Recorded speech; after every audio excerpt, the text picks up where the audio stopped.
All right, to start off tonight's event, I want you guys to indulge me in a hypothetical scenario. Imagine you're an alien from outer space sent to Earth with one mission: discover the fundamental components humans need to build a basic home for shelter. First, you travel to a wealthy neighborhood and observe houses with pools, multi-story glass windows, multiple floors, etc. You start to think to yourself, okay, hot tubs are an absolute necessity, I guess. You then investigate houses built along a river and don't see pools or large glass windows, but instead see stilts and a small dock. Now you're thinking to yourself, okay, maybe the hot tub isn't so necessary. You continue all around the world, sampling houses across climates, cultures, and locations. And you come to realize that regardless of the additional bells and whistles, there's a few basic components necessary for a human shelter: walls, a roof, some type of window for surveillance, a floor, and some type of door. But you would not have come to this conclusion without sampling far and wide.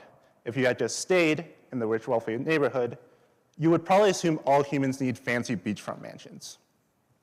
The point I'm trying to stress, and that I'm sure you can all appreciate, is that it's important for us not to narrow ourselves to one perspective. Isolating our circumstances or experiences to a specific set may cause us to miss out on pivotal details or nuances found in other circumstances that we're not including. As a DACA recipient and dreamer who has lived at the intersection of two distinct cultural spheres for the majority of my life, I myself have benefited and thrived thanks to a diversity of perspectives. However, as I stand here today, making the case against being tunnel visioned, this very issue is plaguing the biological sciences in terms of the organisms that we choose to focus on to conduct research. In the biological sciences, we have a set of organisms that we conduct most of our research in: mice, zebrafish, fruit flies, roundworms, frogs, yeast, Arabidopsis, and E. coli, among others. These are called model organisms because they've been established as non-human species that we use to investigate various biological questions. And we use these species for various reasons.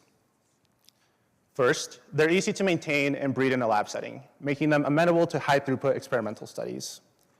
Furthermore, we share a common ancestry with these species, as well as various cellular, developmental, and genetic similarities. Thus, these organisms serve as powerful tools to investigate biological processes such as disease progression, aging, development, and many more. Findings from studies using these organisms are often applied and used to form our understanding of human biology, inform research done with cell lines derived from human samples such as cancer cells, and develop efficient therapies for diseases. Okay, so now you're probably thinking, well, isn't that actually a good thing? Don't we want our hard-earned tax dollars to fund more research into these organisms, especially if the findings benefit humans in the long run? Why waste our research efforts on other things? The growing emphasis on research that can be translated into humans means funding agencies often prioritize studies using these organisms. And yet there's so much that we as scientists can and have learned from non-model organisms.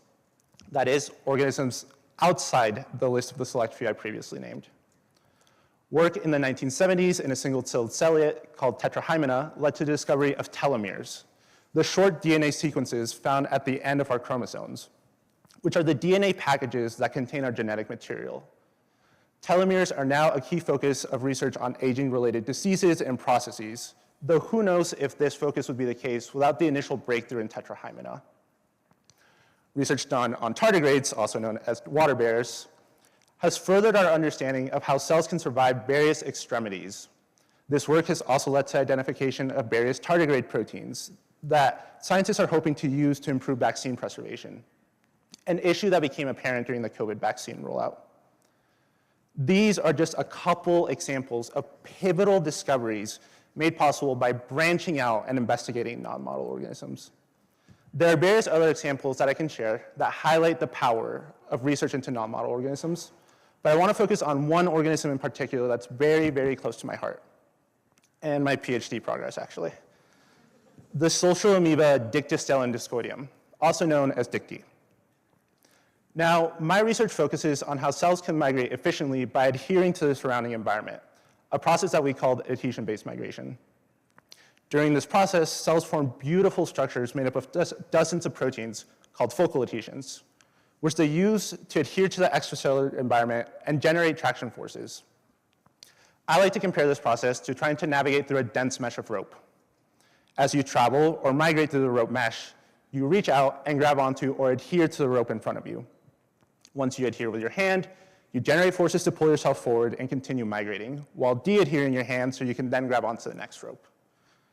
During adhesion-based migration, cells do a very similar thing, with their focal adhesion structures serving a similar purpose as our arms, adhering and generating traction forces to pull the cell body forward and migrate, while de-adhering those old adhesions. The use of focal adhesions and adhesion-based migrations during disease processes such as cancer metastasis makes understanding the basic biology behind these processes quite important and has fueled decades worth of research efforts on this front. Most of this work has been done in vitro, that is, in an isolated cell culture dish, using cell lines often derived from human or mice samples, such as cancer cells. This work has led to an established model of focal adhesions and their use during adhesion-based migration. And we as scientists rely on this model very heavily to design therapies that can target this process to combat disease progression such as cancer metastasis. The hope is that by targeting certain components that we know are absolutely or believed to be absolutely pivotal for focal adhesion formation and function, we can disrupt this process and prevent cells from metastasizing or spreading. Our work, and the work of others in DICTI, however, suggests that this model that we rely on is actually too narrow-sided. Despite being an amoeba traditionally associated with adhesion-independent migration, our work suggests that DICTI forms focal adhesion-like structures for adhesion-based migration. Intriguingly, while DICTI has various proteins believed to be important for focal adhesion formation, it also lacks various key components believed to be absolutely pivotal for proper focal adhesion function and adhesion-based migration. Now, you might be thinking, well, if this is the case, how is it that DICTI actually form adhesions? And because of that, there's actually been some doubt about whether or not DICTI can form adhesions or not.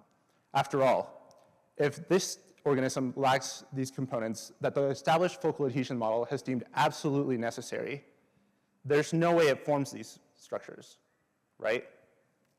Well, our work in DICTI actually suggests that they do form focal adhesion-like structures, using some of the same components that are found in human focal adhesions. Unlike the established model, however, these adhesions are smaller and more dynamic. They lack certain components, and they're regulated in a different fashion during adhesion-based migration. Now, you might be thinking, okay, cool, but Julio, doesn't that obviously mean that they're probably different structures and not bona fide focal adhesions? Well, recent research in other systems would suggest otherwise, actually. Groundbreaking work from our lab characterizing focal adhesions formed by cells within a living zebrafish, which we refer to as an in vivo study, suggests that these focal adhesions formed in vivo are actually pretty similar to DICTI focal adhesions in terms of size, regulation, and dynamics. And most intriguingly, a lot of the components that DICTI focal adhesions lack also actually appear to be dispensable for focal adhesion function and adhesion-based migration in this in vivo setting, suggesting that, contrary to what the established model has told us, these components might not actually be as necessary as we thought. Somewhat concerningly, though, these are the same components that are often targeted by therapies to combat things such as cancer metastasis, suggesting that these therapies might not actually be as effective as we previously thought that they were. Thus, the focal adhesion model field really stands to benefit from branching out and expanding into new model systems. Narrowing years of research in the focal adhesion field to in vitro systems has biased the focal adhesion model in such a way that various aspects of it that we believe to be absolutely pivotal may actually not be so accurate, especially in physiological contexts. So, what do we do? Well, given the difficulty of visualizing cells within a living organism, the ease of maintaining and using DICTI in the lab setting, and the observed similarities between DICTI and in vivo focal adhesions, we believe that DICTI actually is a very powerful organism for researchers to continue investigating, and building a more holistic understanding of the fundamental aspects of focal adhesion composition and function during adhesion-based migration. As scientists, we can often focus our research on established model organisms and make the assumption that this is the straightforward thing to do.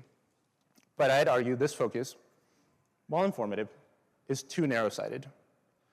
Just like our alien friend at the beginning, who was able to build a more complete understanding of a basic human shelter by branching out and investigating a variety of different houses, we stand to benefit by branching out across the species tree of life and investigating a variety of different model organisms. So we can understand the fundamental aspects driving various biological processes in a more complete way.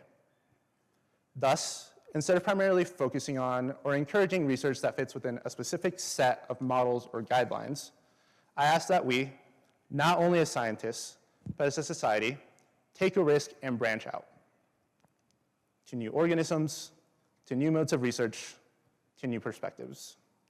In doing so, we will build a more holistic and complete understanding of the biology around us, an understanding that will take us to new and exciting places.